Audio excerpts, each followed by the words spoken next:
in hnuai lama tui zem siam hi kan ti mu takhop maya hi that po a tharenga tui hi a hniam lama hian a kal chak thina wangin ph tui po la don nila a hnuai lama hian a ho chak bik don hian alanga chu wangin in hnuai lama he ti hian tui zem tur kan han siam ve ni hi tui chak zia hi chu sei fia thiam lo khop hian tui hi chaka chu wangin tengki tura hian he pon lama I tra bok zong lovin a chong zong in kan han lema te chuan a chunga rot hi kan han phan le a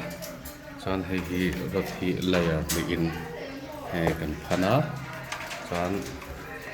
a in kar hi in cheriat ania in cheriat double layer ani wa hian ti hian in cheriat kha layer ni han in chili ani na kalta noya po ti hian rot hi a in zam ko vekta chuan helama po hian rot hi a in zam chho vek ani ti chuan rot chhulama hian tilama hian sataring kan han siam lenga chuan chumi sataring a chu ti hian kan han chung le thlap in chinga vela cha tur an tia helai hi fidriat le achan ve vela zau chau ani don a san lam hi ati fai nom tok mihring a chunga do do ve thei turin ati fai ni khwa kun du ati fai ngai lo turin an rot mana chu tiang chuan tengki ka han siam ve don ania eng tak angang mo poni se kan nei phak ve to ka tan chuan atok le donin ka ria ta hianin asan lampang te asaw zong te adong sei zong te ne na han chut hian liter sing ni le sang sari borvel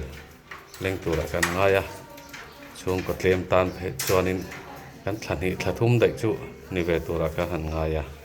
tui har satna enga mo changin lo thleng ma se tuya tui stop kan ne tam chuan tui a hian kan har sawak lo tura kan ngaya helaya hian overflow kan buanga chuan hemi ai chunga tang hian alu na te kan siamanga tui lu na te chubaka chuanin boruak tui fok om changa boruak a chhon na tur te po siam kan la tumani a main hall baka film khuranga ya a up lutuk chuan boruak a lo awanga thi na te hial mi in an lo tok to a chu wangin film khur angai em a chu mai baka chuan